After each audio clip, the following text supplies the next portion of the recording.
This is CGTN, China Global Television Network.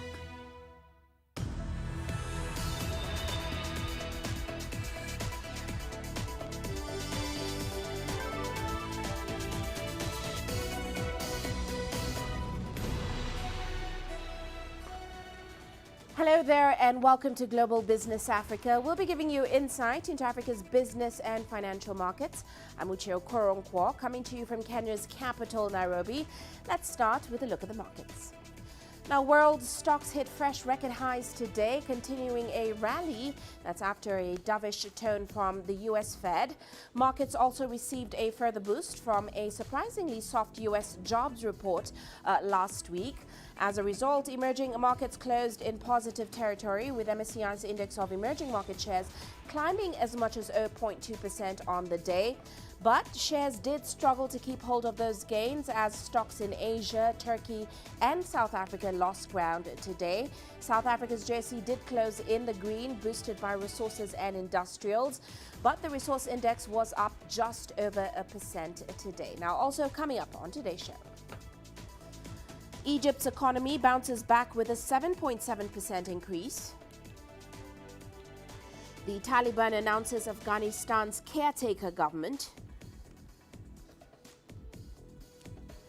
And Nigeria banks on its halal industry to attract billions of dollars in investment.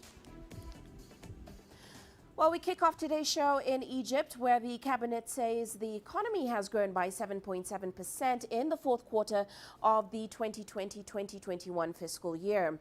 Now, it's a significant improvement from the contraction of 1.7% that was recorded in the same period last year. Well, Yasser Hakim now takes a look at how the North African country managed to achieve that growth, as well as its plans going forward. The 7.7% economic growth for March to June 2021 has exceeded government expectations of 5%. It shows a strong rebound from the 1.7% contraction recorded in the same period of 2020. Experts say this is due to successful policies implemented during the coronavirus pandemic. It was a balanced policy praised by international institutions such as the IMF. It was based on preventing a total lockdown of the economy like some countries did in the region, and thus supporting the continuation of economic activity and production. Other steps relate to the strict anti-COVID measures and the vaccination process, allowing living conditions and the economy return to near normal levels. Some sectors saw positive growth during the pandemic year, like telecommunications and IT. But industries that saw a sharp slowdown after the coronavirus outbreak, like tourism, aviation, construction and manufacturing, received and still receive constant financial assistance from the central bank. The government also focuses on supporting the sectors that contribute to economic growth, like trade, retail and consumer-related sectors, and they have seen a 15% growth. This was fostered by the expansionist policy by the central bank, stimulating the market and creating a strong purchasing power within the family segment during the crisis. Going forward, the government will continue to focus on these sectors that account for 47% of national income. Experts say the government has to deal with two major challenges that prevent faster growth rates. First is the very high annual population increase of 2.6% that consumes a significant chunk of state revenue. Secondly, there's an urgent need to speed up the vaccination process to allow the country to return to normalcy, and through that allows the full resumption of most economic activities. Yes, Hakim for CGTN, Cairo. Meanwhile, Tanzania's revenue authority says it is working to expand the scope for revenue collection by improving tax infrastructure and exploring new taxpayers. Now, these strategies aim to ensure a friendly environment for taxpayers and to make sure the collection reaches the projection of about $9.4 billion in its next financial year. The Tanzania Revenue Authority has been running public education campaigns through the media and visiting trading areas with a message to promote proper uses of EFD machines and understanding the importance of paying taxes, and as well solving the challenges related to collecting tax. This move comes several months after President Samia Suluhu gave directives to the Revenue Authority to create a conducive environment for taxpayers that will ensure voluntary tax paying for the country's development. What we've done as TRA, we've noted that out there are a number of taxpayers for some reasons that have not been registered. They are trading, but they have not been registered. Some of them weren't registered for various reasons. Probably they saw the process cumbersome. The others probably they were just not willing to pay. But since we've made it convenient in their own locations and also forwarded some of them to their shops and their business areas, they have no reason not to comply. The registration of new taxpayers is expected to contribute to monthly and yearly collections that have also been growing. So far, the Tanzania Revenue Authority has been recording an increase in revenue collection, which is a result of the awareness on paying tax. This financial year, what is the target that has been given to us by the government is about 22 trillion Tanzania shillings. And that contributes to about 60% of the budget, apart from other sources that government has to put in to be able to meet its total budget. One important thing to remember is that we're also getting a lot of support from the government to be able to achieve this. And we've seen a good trend, seeing the collections from July and August. We are very optimistic that we'll have a very good year in terms of revenue collection. Tanzania will use the revenue to finance development, strengthen the capacity for industrial production and service delivery, as well as add value to agricultural products and ensure a competitive economy in the country. We administer tax exemptions that are an incentive to investors in certain specific targeted areas. For instance, for those who want to invest in agriculture or agricultural processing, there are quite a number of attractive tax incentives there to make them to be able to invest.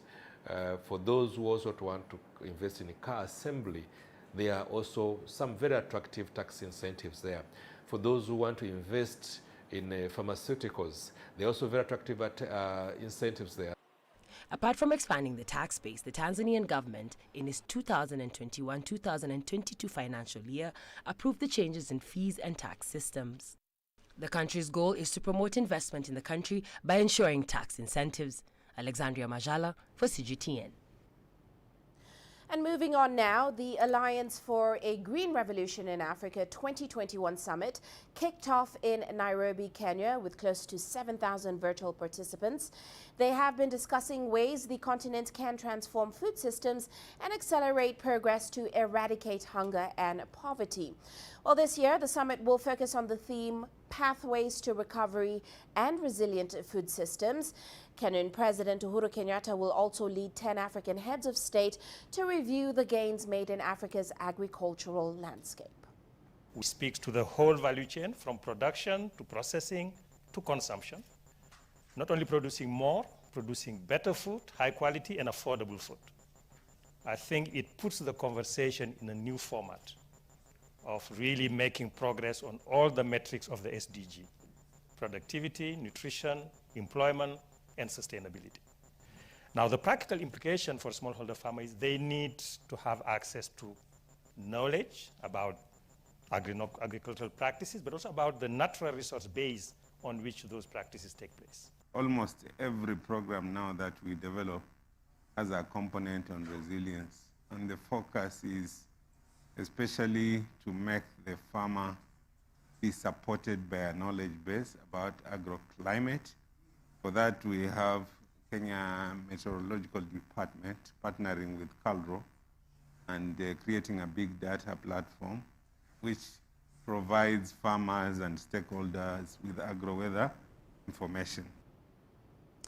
Well, as stakeholders discuss the way forward for Africa's agricultural sector, let's get some more insight into the progress made so far. We're joined now by Professor Kevin Urama from the African Development Bank Group. He's joining us in Aberdeen in the UK. Great to have you with us today, Professor. Now, of course, this year's status report from AGRA pretty much highlights the fact that the African region has made some impressive progress since 2000 in the agricultural sector. sector. But of course, Africa's food systems still remain pretty fragile. Now, we know the AU has made several declarations, but the continent still remains a net food importer. It's also been ravaged by poor yields and adverse weather. Give us a sense of why these declarations rarely translate into tangible changes in food output in Africa and, of course, changes in farmers' incomes as well. Thank you very much for having me. As you rightly pointed out, Africa has made huge progress since the year 2000. Our report shows that Africa recorded the highest agricultural output growth of all regions of the world. So this is something to be celebrated. The output in agriculture grew by 4.3%, which is about double of the average in the world, which is 2.7%, and also double for the triple what Africa has done in the previous 3 decades ago. So this shows that African governments and agricultural stakeholders are doing a great job. But the limitation there is that output growth is coming, 75% of it is coming mainly from basically areal expansion. So the more we expand the land we crop, the land we use for agriculture, and then we increase the agricultural output. So what the report is calling for is to increase the component of agricultural productivity that is coming from technology, that is coming from knowledge, that's coming from innovation. Basically, what we call factor productivity, getting more out of the same piece of land or the same piece of factors of production that we put into agriculture. Currently, we have made some progress, but the progress is small compared to the rest of the world. We only have about 25% of productivity growth coming from that kind of activity. And the question you ask is very clear. African governments have made huge declarations and very clear policy strategies. But the challenge is that the agricultural and food systems are very complex. It has to do with macroeconomic stability. It has to do with trade and investments. It has to do with technology. It has to do with innovation. And these are some of the levers of change that Africa needs to rethink how it addresses in terms of how do we create innovation and capacity for innovation and technology, which is where that productivity growth we're looking for is coming from. Right. Well, looking forward, the potential is huge, as you mentioned. The prospect of a single market under the African Continental Free Trade Area, that presents vast opportunities for agribusiness going forward. But of course, the question lies, what do we need to do within the CFTA in order to enhance food security across Africa? What are the discussions taking place, especially at this Agra Summit? Yeah, the CFTA presents huge opportunities for Africa to leverage its market size, which is what we've not been doing so well. Intra-regional trade in Africa has just been at a paltry 15% compared to 61% in Asia and 67% in Europe. So we need to try to leverage that huge agreement that African countries have reached to increase regional trade on the continent. And to increase regional trade on the continent, we need to deal with several things. For me, the key one are both trade and non-trade tariffs that we have that creates barriers for movement of agricultural products from one country to the other. If I give you the statistics, it's a little bit mind-boggling. It's often easier to import food from outside of Africa than to import from one country in Africa to the other. And the reasons are diverse. Infrastructure. The road networks, the ports, the airports, the air travel, and all these things are very cumbersome. So we really need to invest in that hard infrastructure to create the infrastructure that we need to support that trade that we're talking about. And then also the movement of people between countries and so on. There are several issues that needs to be addressed, and the ACFTA is actually taking that head on. And the time is not on our side and this interview to go through all the issues that are already going on. It's quite a large subject. But of course, we have to mention the fact that the COVID-19 pandemic, it did, as the reports say, add another complex layer to other food security threats on the continent. So how much of a setback and an opportunity has this pandemic been for Africa's agricultural sector? Yeah, in my view, the greatest setback that the pandemic has created for Africa is in the area of squeezing the fiscal space, already squeezed fiscal space on the continent.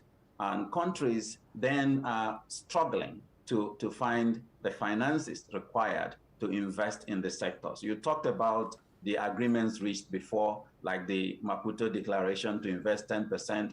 But if you see what is going on the continent now with increasing debt burden and several things that countries now need to address because of addressing the impacts of COVID-19, that creates a diversion from investing in agriculture, investing in agri-food systems, and so on. Africa's economy has contracted about 2.1% in 2020. We are projecting that it will recover to about 3.4% in 2021, but that recovery is dependent on several things: the price of commodities, access to vaccines, and several things that some of them are actually not within the control of African governments in that way. So that creates a setback. But then the opportunity it creates is to rethink how we do agriculture.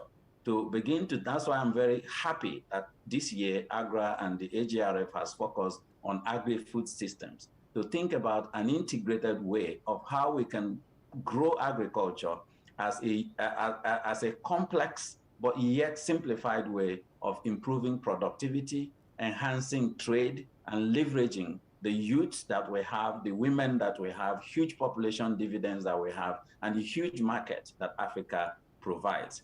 Africa being a continent that has over 65% of remaining arable land on Earth and the most youthful population on Earth, we have really huge opportunities to feed ourselves and leverage that opportunity that ACFTA and the other policies that our leaders have already put in place presents for us to do. And these are the things that this AGRF is looking at. That's what the report of was looking at as well.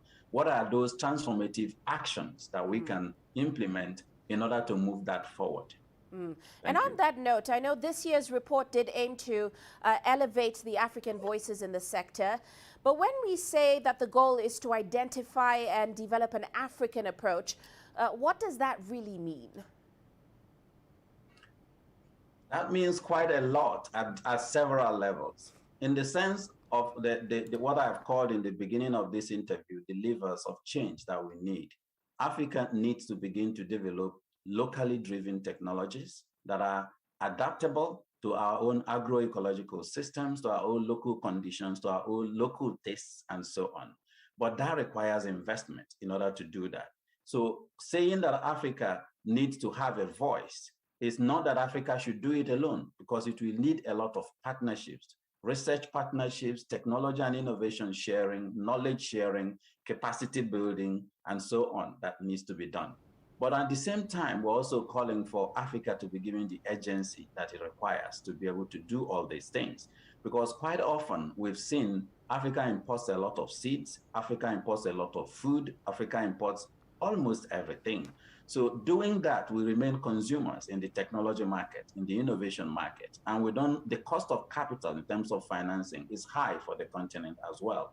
So what the report is calling for is how we can rethink all these so that African governments can actually take the lead, African researchers takes the lead, and partners join us in helping us to do what they have always been trying to help us to do, which is to develop an inclusive and sustainable pathway that will be sustainable for Africa and sustainable and good for global sustainability as well. Well, we do have to leave it there, but many thanks, Professor Urama, for those great insights today. That, of course, is Professor Kevin Urama from the African Development Bank.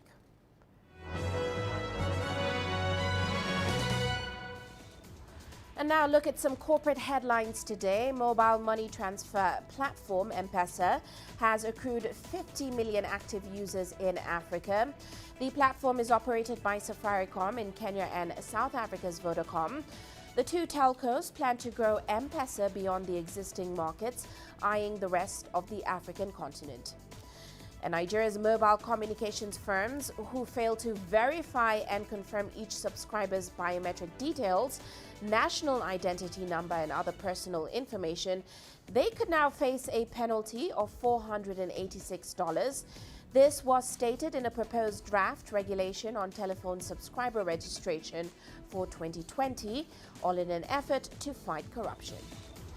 And British Airways has introduced a mechanism allowing customers to buy sustainable aviation fuel to reduce their carbon footprints. The carrier says it will secure clean fuel from BP to power all flights between London and Scotland's two busiest airports during the COP26 climate summit to be held in Glasgow. And Japanese automaker Toyota says it will invest $13.6 billion into batteries for electric and hybrid cars by 2030.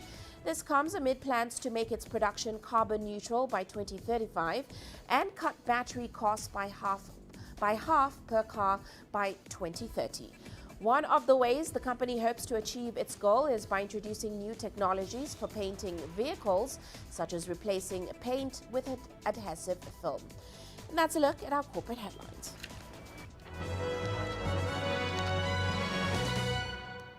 Well, we're going to head into a short break now, but still coming up on the show.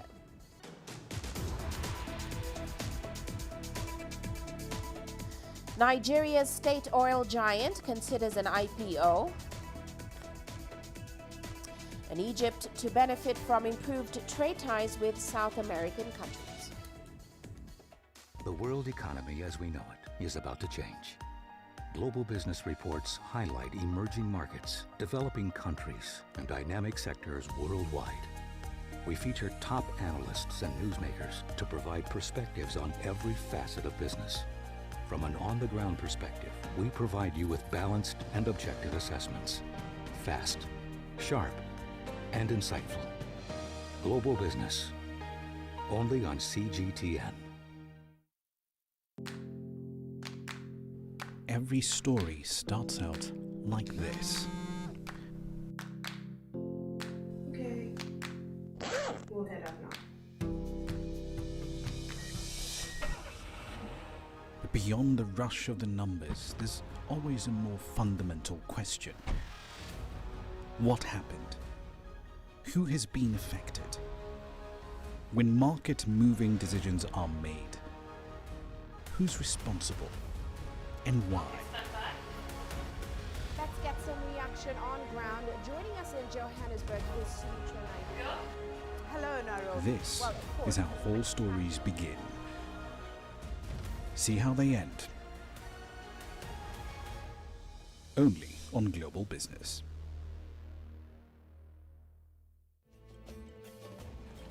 There's more to this place than just glorious landscapes. There's more to it than just, say, Table Mountain or glorious, endless salt flats. There's more to it than countries that are home to some of the deepest mines in the world. There is so much more to this place, even if it is home to some of the finest diamonds on the planet. It is the sheer diversity of the people who call Southern Africa home, and the relentless drive to make it a better place that make it so special. And we know that because this too is home.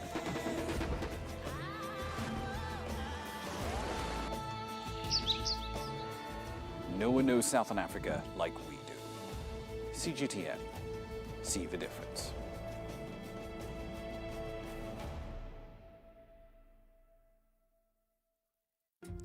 Africa is the nexus of enterprise, and Global Business will tell you why it matters. From the mega investment projects to multi-billion-dollar mergers and acquisitions. Africa today collects, just in terms of revenues from taxes alone, $545 billion a year. If you take 10% of that and you devote it to the energy sector, problem solved. All this on Global Business, weekdays at this time on CGTN.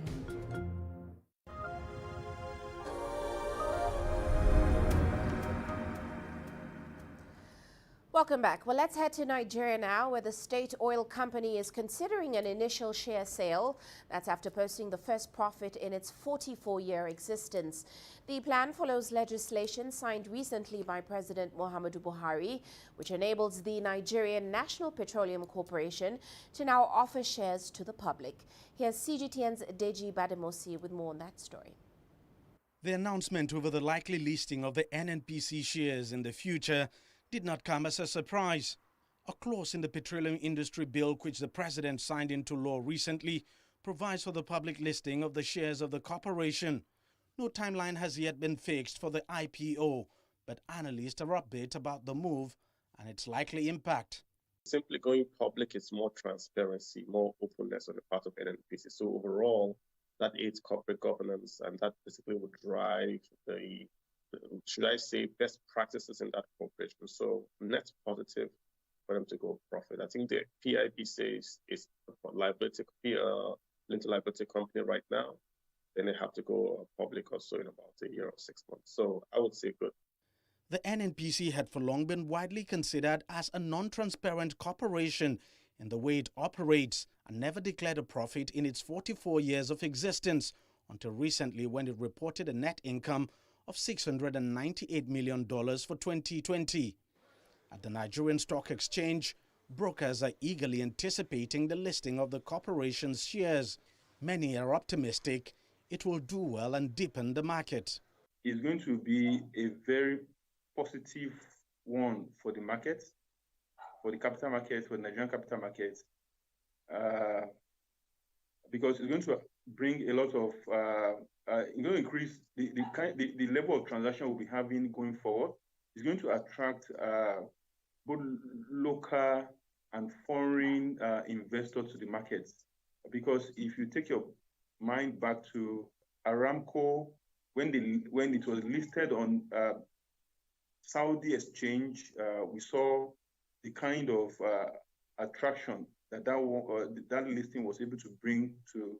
They were able to generate a lot of income to the government, and also it brings a lot of traction to their market. So the same thing that if NNPC is eventually listed as anticipated by the new PIA bill, PIA, we believe is going to increase the level of activities in the capital market.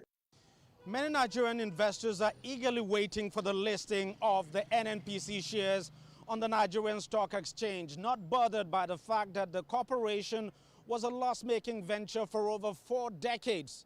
Everyone seems to agree and believe that by going public, the NNPC will become the cash cow it was originally designed to be. Deji Badimasi, CGTN, Lagos, Nigeria. Meanwhile, the Bank for International Settlements will test the use of central bank digital currencies with Australia, Malaysia, Singapore and South Africa. Now, Project Dunbar is an experiment that could lead to a more efficient global payments platform. Here's Angelo Coppola with the details. The South African Reserve Bank has been researching digital currencies for some time, looking at the policy and regulatory environment domestically and regionally. That digital currency could come in useful as it operates the Southern African Development Community real-time gross settlement system. So I think exploring the potential benefits of such a shared multilateral, multi-currency CBDC in the form of Project Dunbar is quite a natural step or natural next step for the SARB on the broader CBDC journey. Industry reaction to the central bank's testing cryptocurrencies has been welcomed. It can significantly increase trade, drive down the cost of remittances, especially in markets like SA where we have capital controls. And I think at the end of the day, it can build a good bridge between normal EFTs, what we know today in terms of bank transfers, and crypto. I think there's still a very big educational gap between the two. The Bank for International Settlements test is an experiment aimed at the cross-border wholesale payments market. The SA Reserve Bank has been researching the feasibility of introducing digital currencies domestically, though. I think the objective of the retail feasibility or retail CBDC feasibility study is to consider how the issuance of a general purpose CBDC will feed into the SARB's position or policy position and mandate. So I think broadly speaking, our approach is not to preempt any further steps, but rather for the insights gained from our ongoing experimentation with and research into CBDC to guide the most appropriate next steps, indeed, if any. The South African Reserve Bank is treating the test as an academic exercise, a proof of concept, with no plans to implement outcomes anytime soon.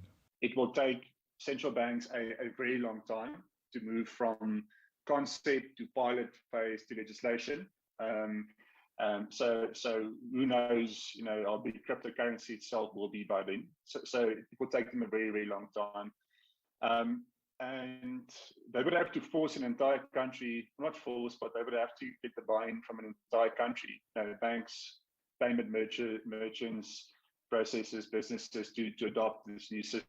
Right? So that's not going to be an easy feat.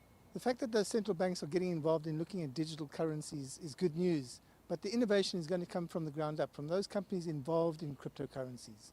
I'm Angelo Coppola for CGTN in Johannesburg, South Africa. Now, Egypt's exports to South America will now be charged lower customs rates of between 10 and 12%. The directive follows the 2017 free trade agreement between Egypt and the Mercosur countries, which include Brazil, Argentina, Uruguay, and Paraguay. Here's CGTN's Yasser Hakim with more from Cairo. The new cuts in customs will benefit hundreds of Egyptian products that are exported to the Mercosur countries. The agreement in force since 2017 has helped raise Egyptian exports to the South American nations. We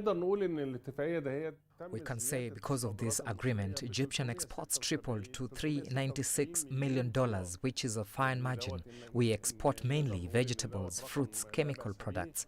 There are new products we are exporting, like engineering industries. We also export home electric appliances and vehicle components. Exports from the North African state are expected to exceed $500 million by the end of 2021. Although there's an increase in bilateral trade, some experts say there should be more effort to raise these figures further. There must be conferences and meetings between Egypt and Mercosur states to know exactly what the targeted market requires and the tests they prefer in the Mercosur, so that we can provide exactly what they need in the market, and this will naturally increase our exports. The Ministry of Trade and Industry in Egypt must hold symposiums with Egyptian SMEs to educate them on the products and needs of the Mercosur states. The agreement stipulates a gradual reduction of customs on Egyptian goods to reach zero tariffs by 2026. The potential in South America is big, despite its long distance from Egypt. This is a population of over 400 million people, so it's a huge market that we can increase production to export to these countries. There were supposed to be business conferences and meetings between both sides, as well as cultural gatherings and closeness, but the coronavirus pandemic halted all activities. There is hope. Once the restrictions are relaxed, trade will increase. The zero customs deal with the Mercosur is just one of the many initiatives by the government to boost Egyptian exports, an important source of foreign currency for the North African nation. Yasser Hakim for CGTN, Cairo. You're watching Global Business Africa. We're heading into a short break now, but still to come.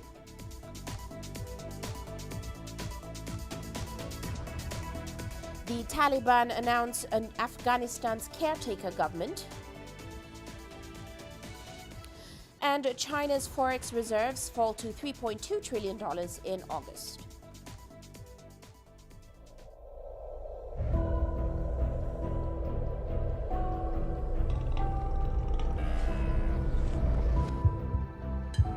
It's just taken me completely out of my depth, but at the same time it's exciting. It's new, it's different, it's a challenge. It's really exciting.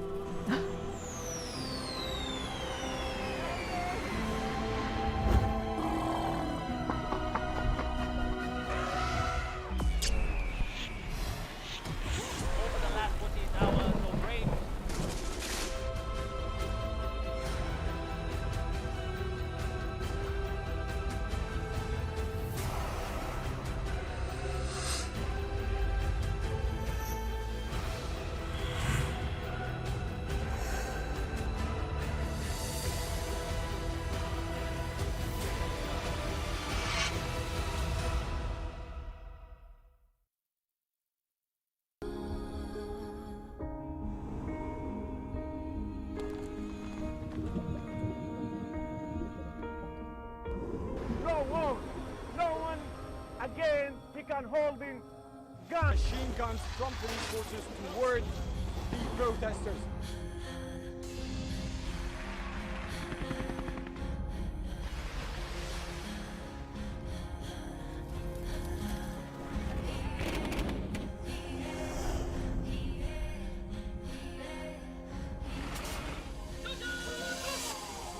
Were you worried about your life at that particular time? Not at all. Thank you very much for your time. What is your assessment of the state of the continent today? Africa has the potential to power itself. Excuse me.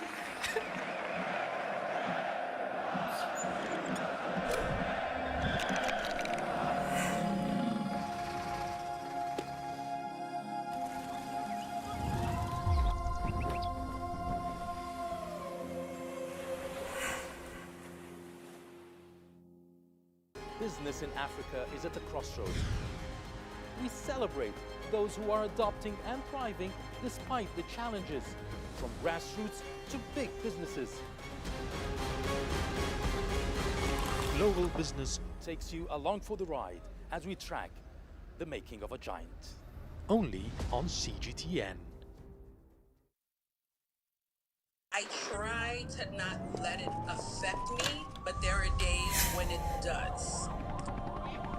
I'm a human being, and to see patients in a hospital bed and their family members are not there, there's no one there to hold their hand, that human touch, you know?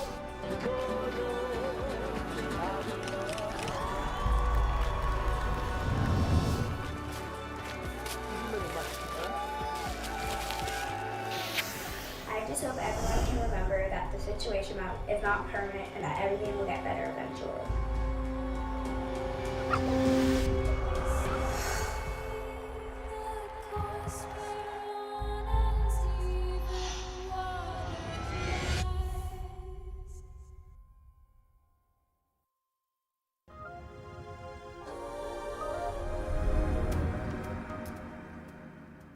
And now to some international news. The Taliban has announced a new interim government and declared Afghanistan an Islamic emirate.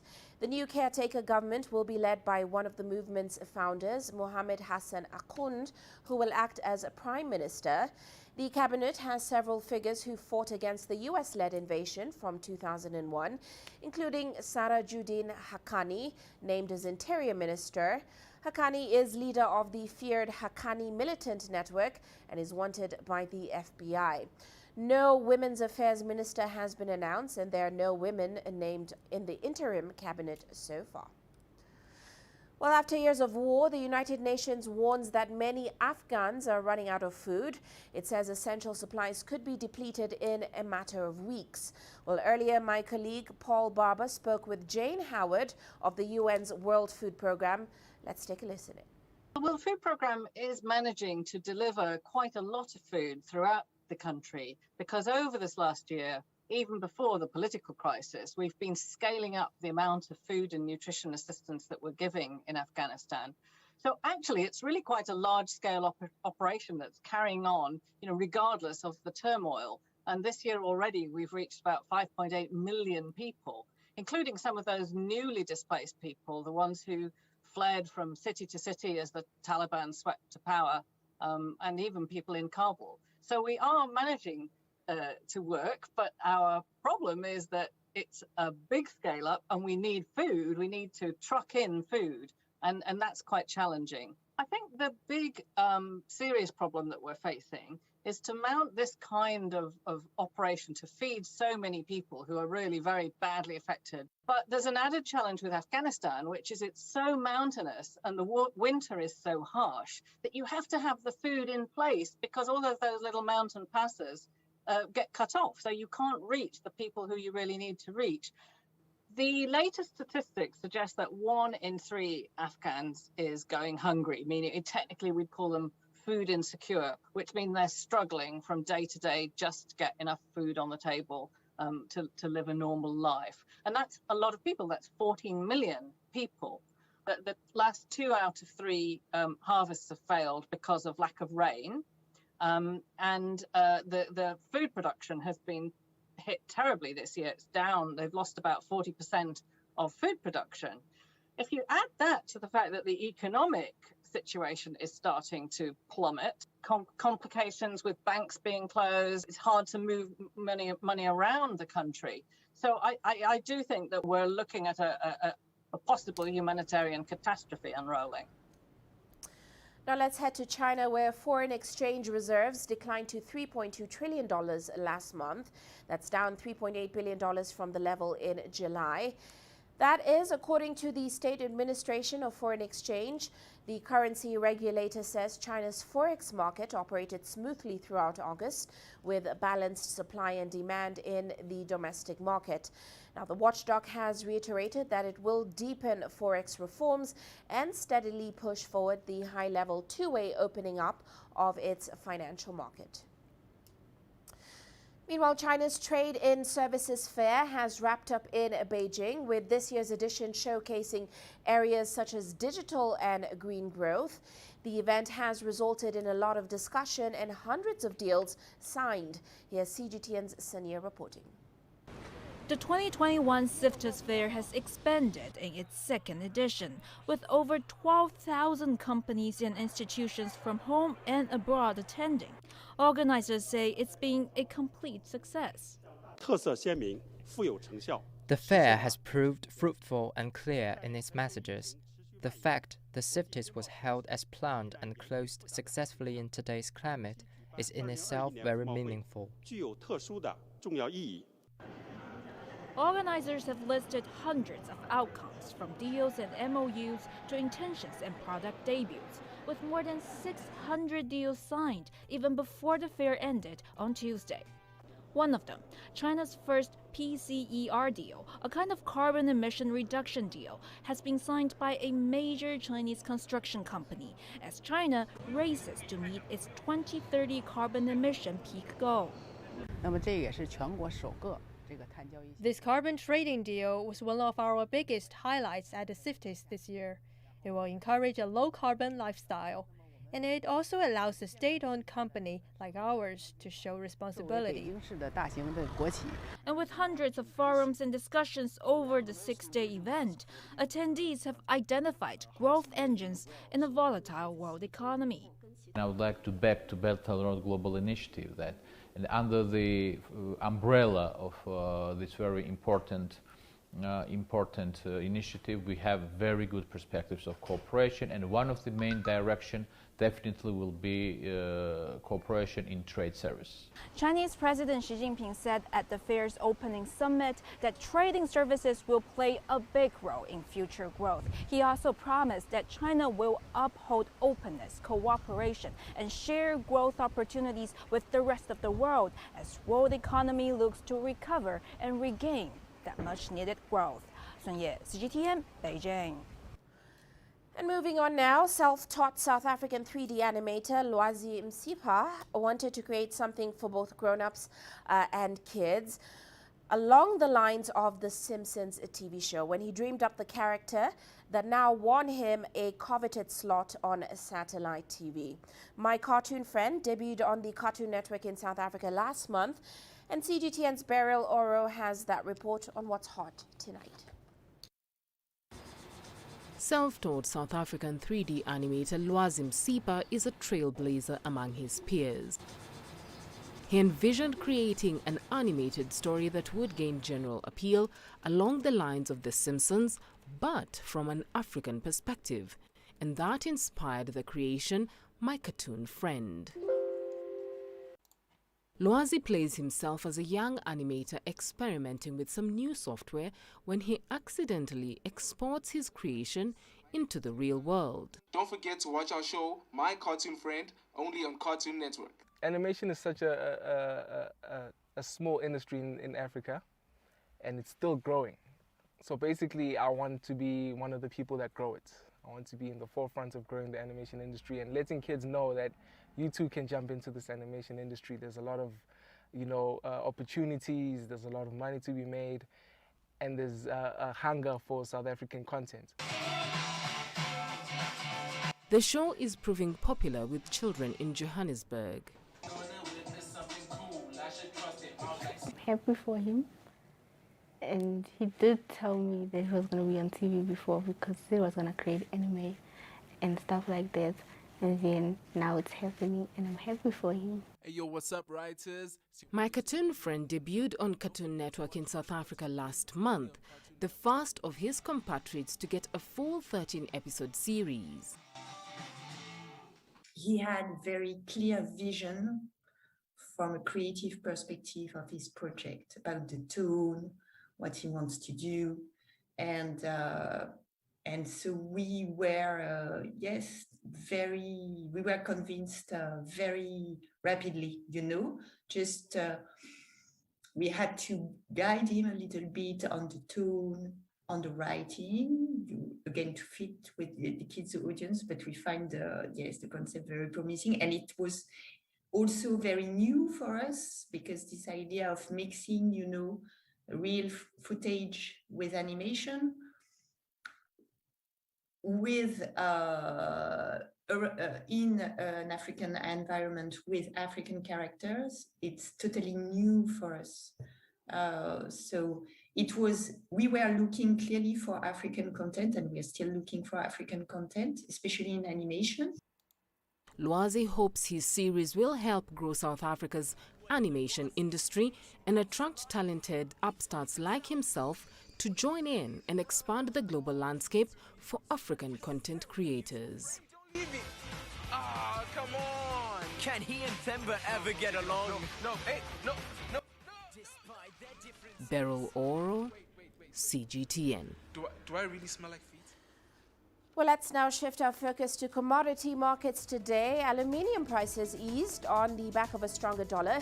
They still remained close to 10-year highs as supply concerns sparked by a coup d'etat in Guinea added to production disruptions elsewhere. Meanwhile, oil prices were pretty wobbly today as investors grappled with demand concerns. That's after Saudi Arabia announced that it will cut October official selling prices for all crude grades sold to Asia by at least $1 a barrel. On that note, let's take a look at what's coming up after the short break.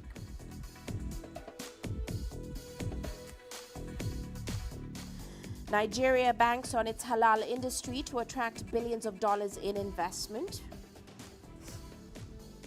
And we take a look at how climate change could affect South Africa's wildflowers.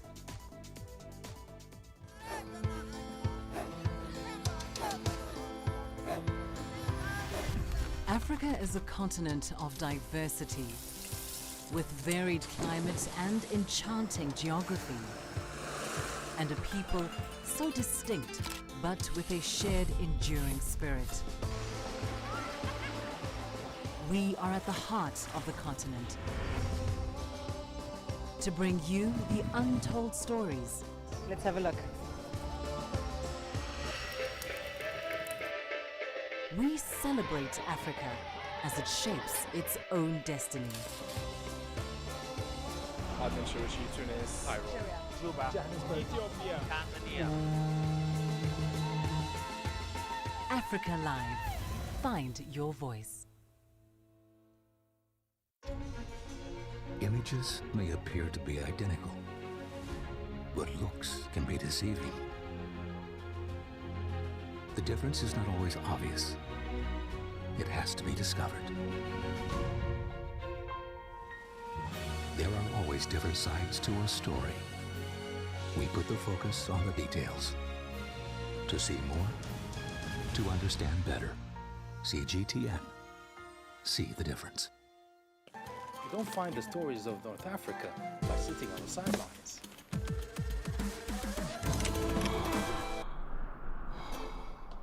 No one else will take you where we can in North Africa. And no one else will show you what it's all about. CGTN. See the difference.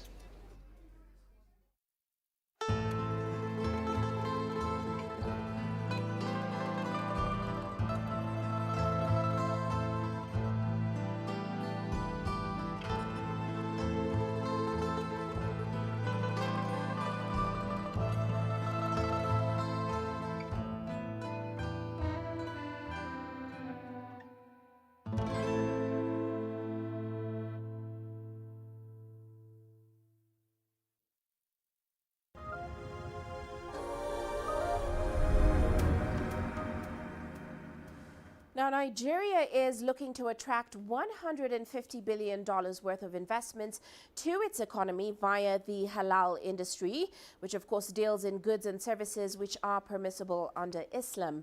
Now, the Abuja Chamber of Commerce and Industry is spearheading this move and says the country's food, cosmetics, clothing and beverages sectors could all benefit from this plan. Here's CGTN's Phili Haza with more. Halima Usman is entering her third grocery shop today in what has proven to be a difficult quest to find halal products in Abuja. I came here to buy foodstuff for my family, and as a devoted Muslim, I usually prefer to buy halal branded products like pastries, cosmetics, groceries, clothing and even medicines. But of all of the 10 items I wanted to buy, I could only find 2. I wish there could be more. Halal is an Arabic word meaning permissible according to Islamic Sharia law. Halal meat must be pork-free and from animals kept and slaughtered to certain conditions. Drinks have to be alcohol-free and women's clothing covers the entire body of the wearer. The global halal food market reached a value of about $2 trillion in 2020, according to Research and Markets.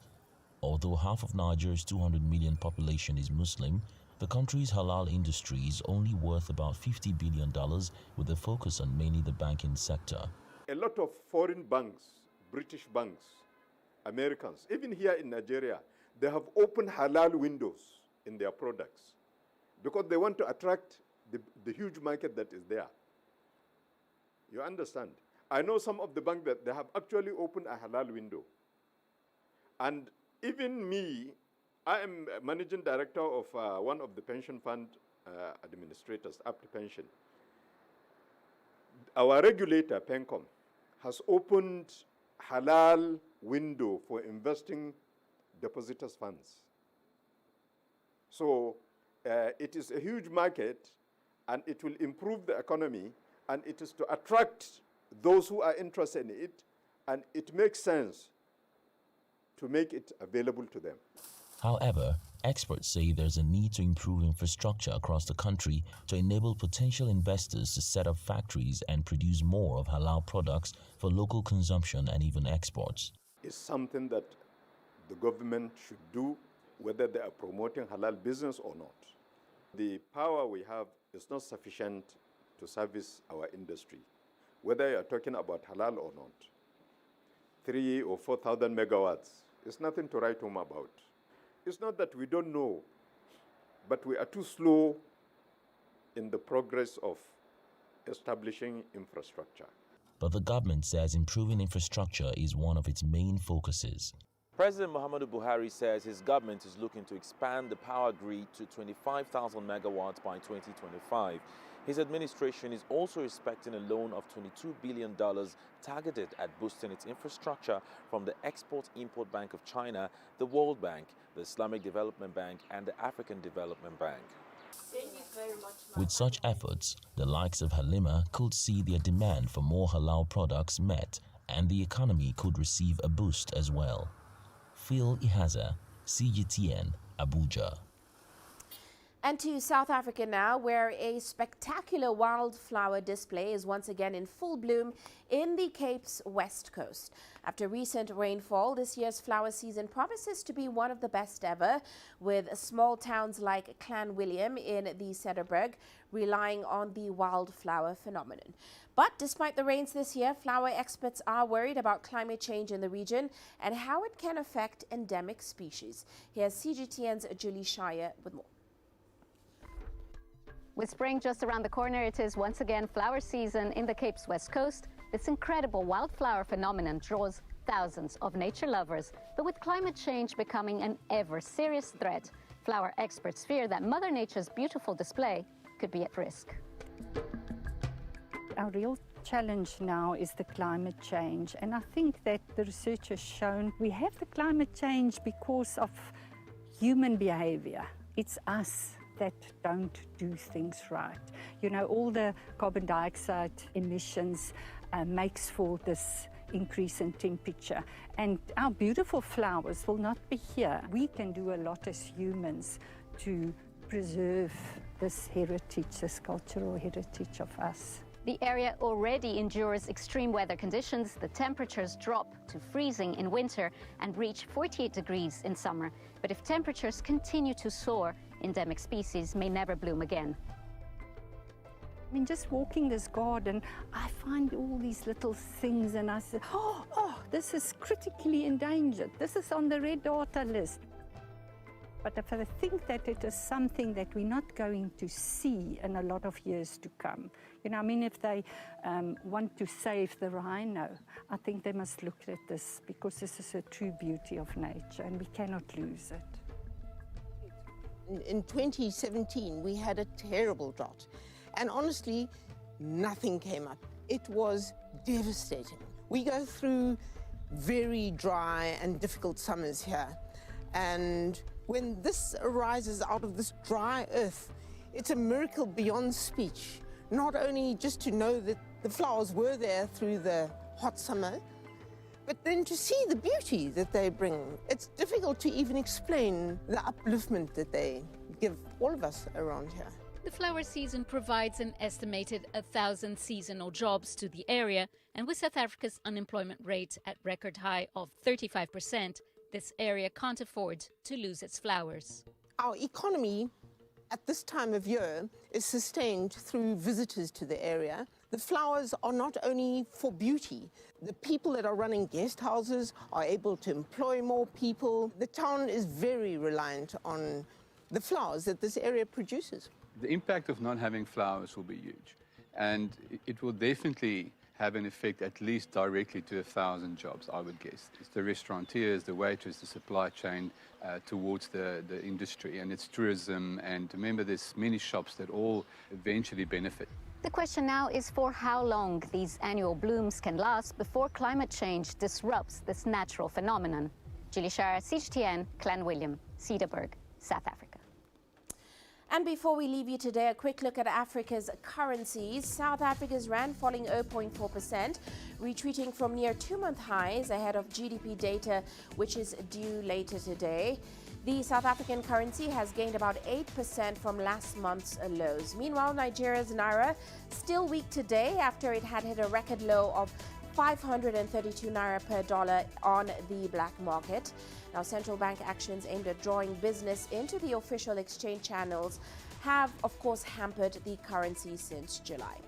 And that's it for this edition of Global Business Africa. Remember, you can send your feedback to the contacts on your screen. You can also follow us on our various digital media platforms. From me, Uche Okoronkwo, and the rest of the team, thanks for watching.